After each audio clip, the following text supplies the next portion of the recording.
Muito boa noite, bem-vindos a mais uma grande entrevista e hoje é nossa convidada Anabela Seabra, cabeça de lista pela Alternativa Democrática Nacional, ADN. Anabela, boa noite. Boa noite. Bem-aja por ter aceito o nosso convite. Obrigada também. E começamos então a nossa conversa. A ADN e a saúde. A saúde que nos últimos tempos tanto tem feito correr tinta, notícias, eu sei lá. E a Alternativa Democrática, neste caso, que propostas apresenta? E peço-lhe que foque na nossa região, no nosso distrito. Claro que sim.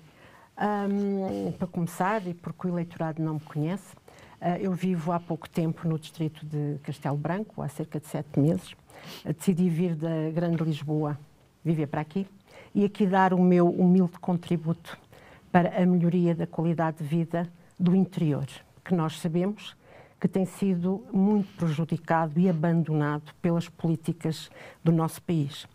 E temos, obviamente, o problema da saúde. Eu até neste momento tenho na Covilhã uma grande amiga que foi internada de urgência e que está a aguardar uma operação de urgência porque fraturou o colo do fémur.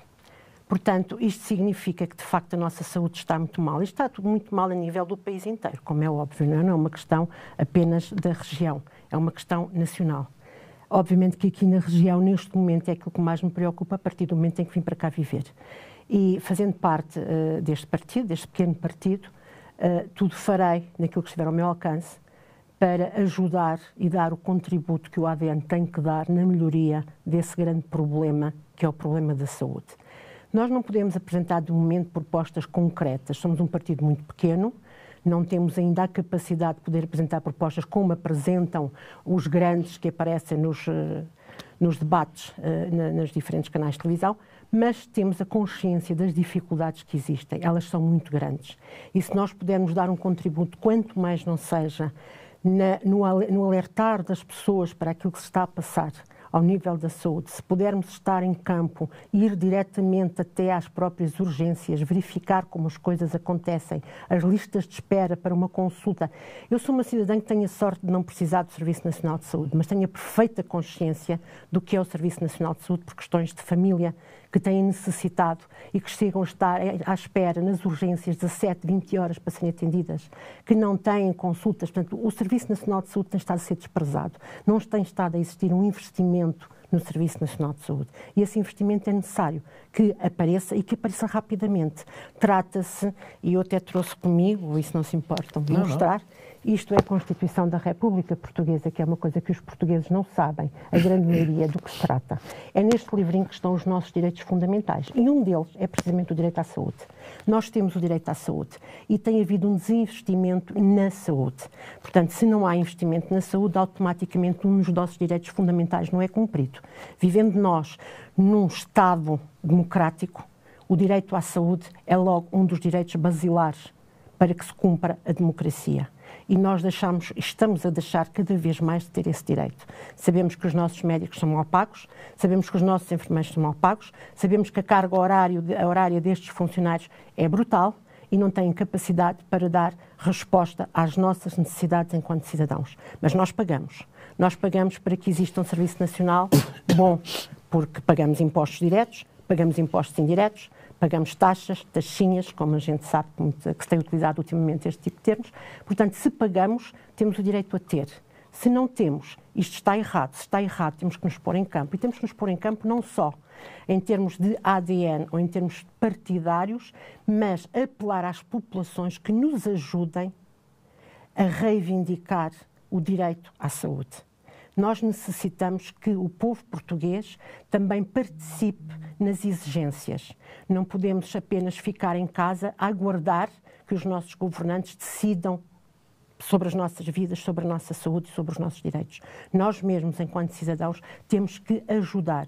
E o ADN pretende precisamente isso, obter a ajuda também da população.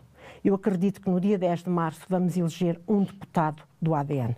E esse deputado do ADN vai ter uma missão. E essa missão passa precisamente por se aproximar das populações a nível nacional. E eu aqui, enquanto cidadã que vive no distrito de Castelo Branco, irei dar o meu contributo para que o nosso deputado venha a este distrito inteirar-se na primeira pessoa e em contacto direto com os cidadãos que têm essas dificuldades, neste caso, porque estamos a falar de saúde, que têm a dificuldade do acesso à saúde. Nós temos que utilizar os tempos de antena dos médias nacionais para mostrar a realidade do povo português. Não chega estar sentado na Assembleia da República. É necessário sair de lá de dentro, é necessário sair do hemiciclo e estar junto das populações. E este é um princípio do ADN. Anabela, deixe-me interromper, só para fazermos um parênteses clarificador. Quando diz o ADN, ou a Alternativa Democrática Nacional, elege um deputado, está-se a referir ao grande círculo de Lisboa. Não se está a referir ao nosso... Infelizmente... Não, é só para ficarmos claros. Mas faz senão, muito isso bem a referir-se. E vamos porque lá senão ver. Podem pensar que estamos a sonhar mais alto. Mais alto, não. Ainda bem. Eu percebi a sua intervenção. Mas ainda bem que põe a questão, porque infelizmente em Portugal Portanto, há uma incultura política. O povo português não sabe como é o funcionamento dos resultados eleitorais. Não sabe que existe uma coisa chamada método D'Hondt. Sim. E obviamente que não vamos explicar o método nesta hoje entrevista, não. como é óbvio. Perder o seu tempo, mas, não é exatamente. Mas o facto de mencionar também pode ser que proporciona às pessoas a vontade de ir ver o que é. Isso. Para perceberem como é que os deputados são eleitos. Sim, mas eu percebi. Portanto, o grande objetivo nestas eleições em que participam é eleger um deputado. Portanto, nacional, porque infelizmente é assim que funciona. E depois, percebeu-se bem na sua intervenção, que vai pedir a esse eleito que venha inteirar-se dos problemas do nosso distrito. Mais. Eu não vou pedir, eu vou exigir. Exigir, pronto. Porque pedir é uma coisa que fica... é morna. Não, eu vou exigir, porque eu sou uma pessoa exigente. Portanto, eu irei exigir ao nosso deputado que venha aqui, muitas vezes, tantas quantas possíveis, porque essa é a minha função. Claro. Mesmo não sendo eleita, porque existe o tal método onde não me vai permitir ser eleita, mas vai-me permitir exigir ao nosso deputado que venha. E que venha saber o que aqui se passa a todos os níveis, quer seja da saúde, quer seja apoios sociais, quer seja aquilo que for. Vamos então à mobilidade, portanto, pessoas muito idosas. Temos muitas, quase eu sei. Metade da população. Isso já me inteirei desde que estou aqui a viver, até porque vivo numa aldeia no concelho da Covilhã e percebo que de facto existe imensa dificuldade. É também uma das áreas em que não há investimento. E ele é necessário, como é óbvio. Então a Covilhã, que é uma cidade de montanha. Que é uma cidade de montanha. Eu estou a 700 metros de altitude. Claro que ainda sou relativamente nova e tenho carro e posso movimentar. Mas percebo que na minha aldeia existem pessoas com mobilidade muito reduzida, pessoas muito idosas, e não existe por parte das autarquias a vontade de encontrar soluções para que estas pessoas se possam movimentar. Eu que já fui autarca em 2001, em Lisboa, na área da Grande Lisboa, sei perfeitamente que se as autarquias quiserem podem fazer mais.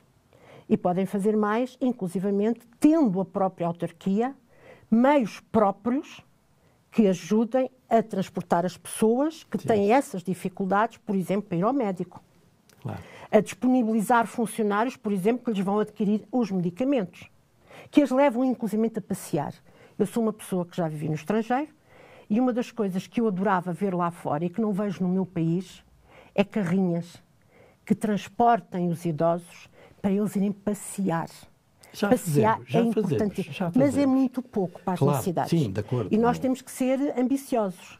Não podemos sentir-nos satisfeitos com o pouco que nos dão. Mas ainda bem que frisa isso, que é também uma maneira de dar outros dias diferentes com certeza. A estas e ainda por cima, pessoas. tendo nós, e aqui especificamente nós, que temos uma região lindíssima, eu conhecia mal só de passagem, agora começo a conhecer muito melhor pelo facto de cá viver, como é óbvio, e de facto nós temos coisas lindas. A Serra da Estrela é maravilhosa, por exemplo, não é?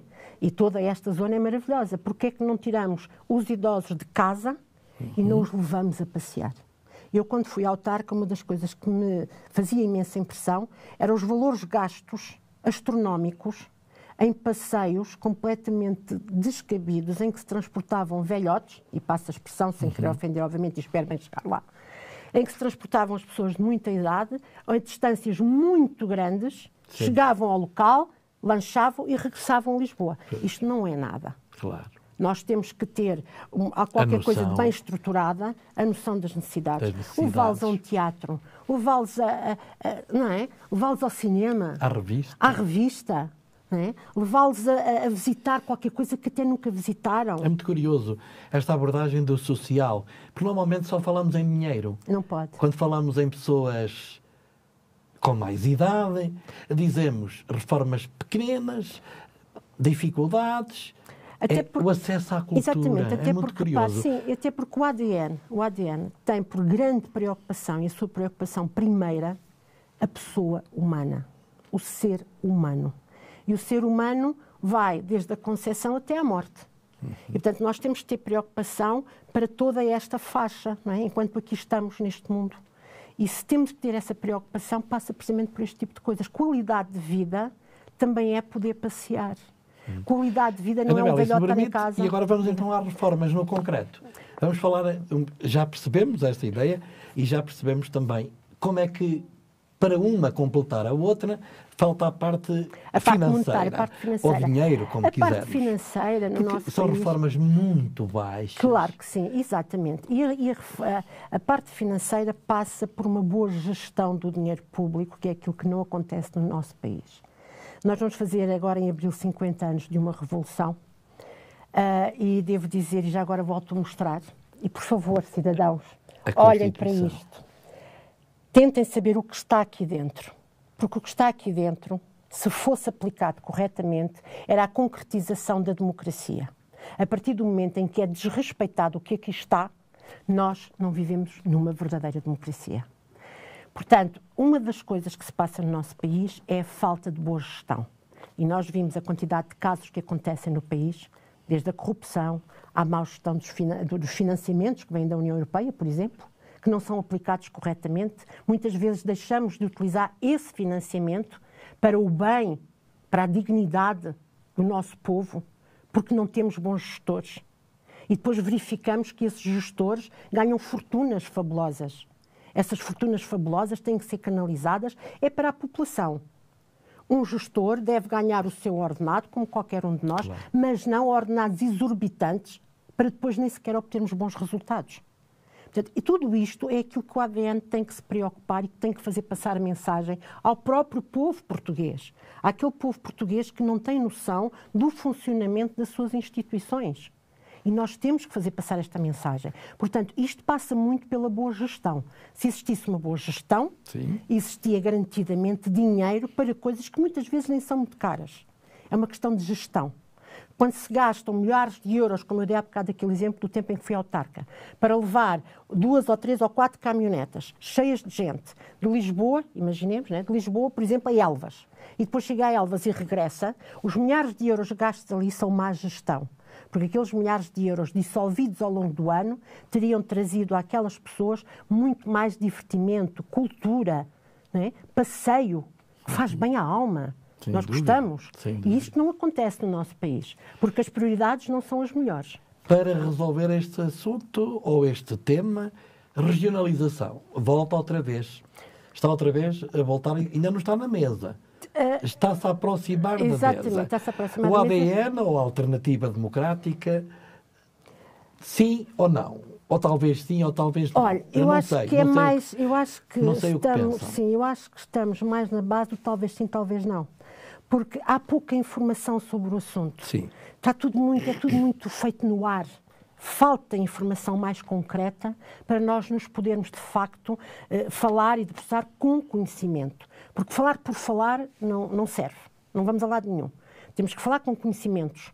E não temos conhecimentos suficientes sobre aquilo que se pretende realmente. Nem sabemos que zonas, que áreas. Exatamente, não se sabe são quase as CCDRs, são as NUTs. Exatamente. O que é que são? Exatamente. Não e o facto essa falta de conhecimento não me vai permitir, representando o ADN, falar só por falar. Portagens. Pois, portagens, temos aqui problemas, não é? Nós temos as nossas autoestradas e pontes pagas e mais do que pagas. Portanto, no fundo, é uma exploração. A nossa termina em 29. A 23. Pronto. A concessão. A concessão. Mas depois vão de arranjar uma forma, sim, mas depois devem arranjar uma forma qualquer de manter o pagamento. Eu só pergunto portagens. E agora a intervenção é sua. Portagens. Sabemos que esta abolição de portagens, alguém vai ter que pagar à concessionária. Claro que sim. Alguém até 29. Claro. Portanto, é quase a próxima legislatura. Exatamente. A questão das portagens no nosso país, e se nós passarmos as fronteiras, passamos para o lado de lá, Sim. começamos a ver que numa Europa realmente desenvolvida, que infelizmente não é o caso de Portugal, faz parte de, mas depois, no concreto, as coisas não são. Numa Europa desenvolvida não se pagam portagens. Numa Europa desenvolvida, facilita-se a vida aos seus cidadãos para que eles possam trabalhar, para que eles possam ter acesso aos seus empregos, acesso à educação, acesso às suas casas, uns acessos fáceis. Nós temos imensas autoestradas no nosso país, pagamos-las, muitas já estão mais do que pagas e continuamos a pagar portagens. Para depois... E repare, num país onde o nosso ordenado mínimo é tão baixo... Só me lembro de uma que acabou, e a Anabela também, a ponte de Vila Franca de Xira. Exatamente. Mas, por exemplo, a outra, lá embaixo, continuamos a pagá-la. E passa por ali muitos milhares todos os dias. Aquele tostão, que parece que é um tostão aos olhos dos nossos governantes, que não têm a noção exata do que é viver com 800 euros... Do outro lado lá da margem. Do outro lado lá da margem, e viver com apenas 800 euros. E há muita gente que tem que ver, porque não temos também uns bons transportes que consigam colmatar este problema. Fazer o pendular. Portanto, não havendo nada disto, então porquê é que nós continuamos a pagar portagens? Se não estamos sequer a usufruir e nem sequer temos dinheiro para pagar. Concorda que a nossa A23, estruturante para o nosso interior, seja gratuita? Claro que sim. Mas sem a menor das dúvidas. E agora temos mais duas grandes vias que são promessas com 30 a 35 anos. A31 e C31, que agora será em perfil da autoestrada. Não sei o que é que o ADN pensa. E a eterna ligação da Covilhã a Coimbra por Oliveira do Hospital. Essa então ainda nem sequer é projeto. Nem se fala. É que nem se fala. O projeto ainda chegou a haver a intenção que era um túnel. Fazer Sim, isto são as intenções que nós no nosso país temos. O A31 já se sabe mais ou menos. Eu não tenho, como disse, em relação à própria regionalização, também não tenho dados que me permitam falar sobre aquilo que Mas está não se opõe à feitura de maneira nenhuma. Tudo que seja para facilitar os acessos ao interior e poder voltar a ter pessoas no interior, porque o interior está desertificado. Portanto, poder fazer tudo o que estiver ao alcance, é a obrigação nossa, fazer com que o interior volte a ter pessoas, a ter famílias, a ter crianças, a ter vida.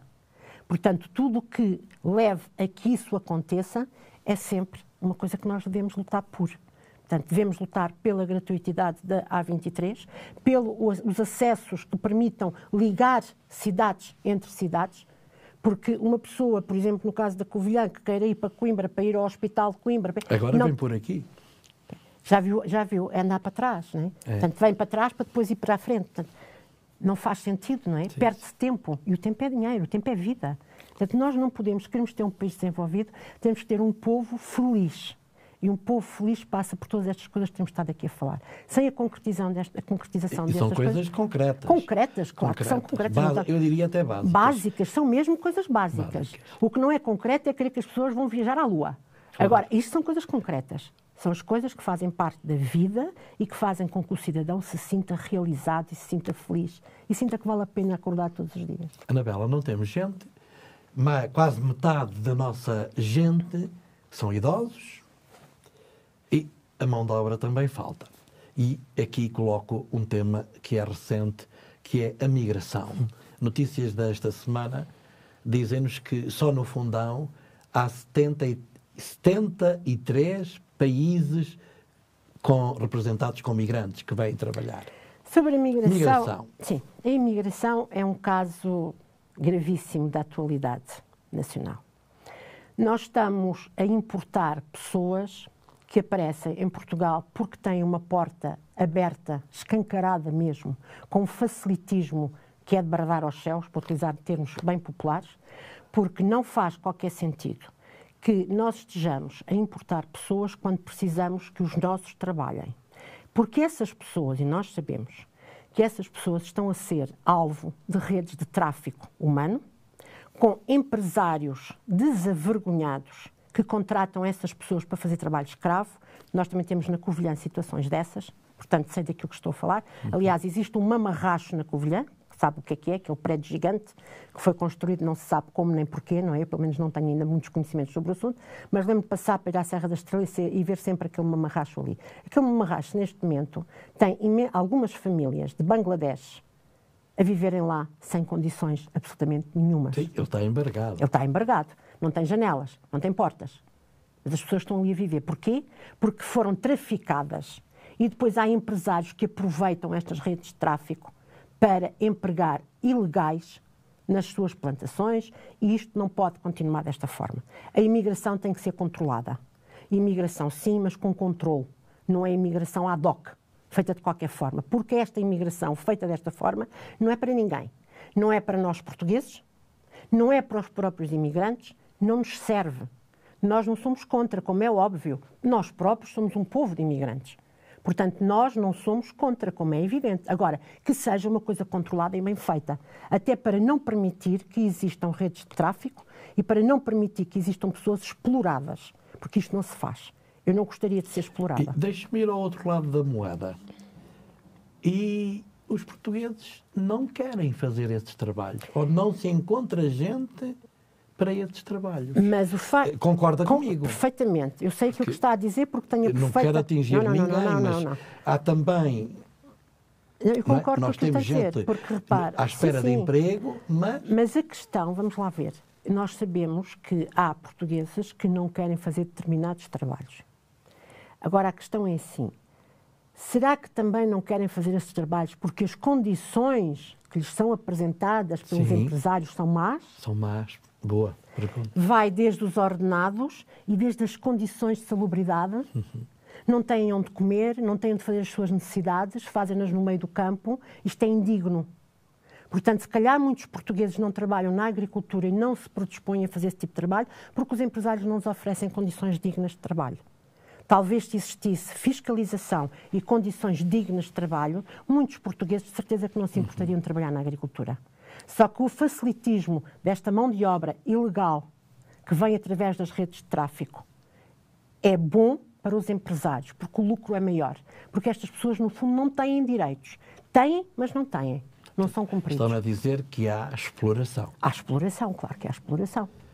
Aliás, basta a gente ver que temos um gravíssimo problema, por exemplo, ao nível do arrendamento, em que temos casas sobrelotadas de imigrantes. Colmeias. Portanto, é porque não têm condições. Como dizem os italianos, cortiços. Exatamente. Portanto, não há condições. E não há condições, e para o empresário é ótimo poder contratar ilegais a baixo preço, com falta de condições. Eu tenho a certeza que portugueses com boas condições iriam trabalhar na agricultura e iriam fazer esse trabalho. Anabela, não damos conta, como eu lhe dizia. É verdade. O tempo é muito pouco. Curioso. Não, em termos políticos, 30 minutos mais também ninguém nos segue. Sim. Isso são estudos claro. que apontam nesse sentido. Para fecharmos, pois deixo-lhe esta possibilidade de dirigir-se a quem vai votar no nosso círculo eleitoral. Sim. Anabela, como eu já disse, exato, cabeça de lista do ADN Alternativa Democrática Nacional. Exatamente. Portanto, aquilo que eu quero apelar aos cidadãos da minha região, agora é a minha região, e a ela tenciono de entregar-me na medida das minhas capacidades e possibilidades, é que, por favor, isto é um pedido, não é uma coisa imperativa, é um pedido de, por favor, no dia 10 de março, votem. Porque uma democracia só se cumpre através do voto e através da participação. Outro apelo que eu faço à população do distrito de Castelo Branco é que usem dos vossos direitos. Um deles, o direito à participação. Existem juntas de freguesia, existem câmaras municipais e esses são os sítios ideais para nós reclamarmos os nossos direitos, para nós exigirmos àqueles que elegemos que cumpram as suas obrigações e que cumpram as suas promessas. Este é um apelo que eu deixo ao distrito de Castelo Branco. Votem no dia 10, por favor, e, por favor, sejam participativos, porque quer a gente quer não, quer queira, quer não, a política não é tudo. mas tudo é política. O ar que respiramos é política. A roupa que vestimos é política. Portanto, nós, enquanto cidadãos, temos que participar exigindo que se cumpram os compromissos que assumem os políticos. Porque se não cumprem esses compromissos, então nós não estamos a viver numa democracia. Porque quando os nossos bens essenciais, como é o direito à habitação, o direito à saúde, o direito à justiça, que é uma coisa de que não se fala nos debates políticos na televisão dos grandes que têm tido assento parlamentar ao longo destes 50 anos, não se fala do direito à justiça. Um cidadão português em Portugal não tem direito à justiça, porque a justiça é cara. Mas nós contribuímos para pagar essa justiça. Através dos nossos impostos, nós contribuímos para pagar essa justiça. Mas quando nós precisamos da justiça, não temos capacidade para pagar honorários, não temos capacidade de pagar taxas de justiça e não temos apoio, porque a Segurança Social não apoia. É tudo uma falsidade. A história do apoio jurídico é falso, porque só apoia pessoas que tenham rendimentos iguais ou inferiores ao ordenado mínimo. Alguém que tenha um rendimento superior ao ordenado mínimo já não tem apoio para poder ter justiça. Isto é gravíssimo. Sem a concretização de assuntos como estes, não há democracia. E nós temos que, no dia 10 de março e seguintes, não é só no dia das eleições, é dia 10 de março e seguintes, temos que ter uma postura participativa de exigência, porque aqueles que são eleitos são pagos por todos nós. Todos nós. Não podem viver luxo no luxo em que têm vivido. Não podem. Quando nós temos velhotes que não têm dinheiro para comprar medicamentos, como é que pode haver alguém na Assembleia da República que apresenta contas de centenas de milhares de euros para as suas deslocações? Isto não é possível, isto não é justo. Quando os nossos professores, que são deslocados 300, 400 ou 500 quilómetros das suas casas, não têm essas ajudas de custo. Nós não podemos continuar a viver numa sociedade que é injusta, onde a democracia de facto não se está a cumprir. E para se cumprir a democracia, já agora, se me permite muito rapidamente, isto que está aqui, que é a Constituição da República Portuguesa, vai sofrer alterações, vai sofrer uma revisão. Nós devemos exigir aos políticos, antes da sua revisão, que nos digam o que é que querem rever. É para rever direitos que nos querem tirar a nós?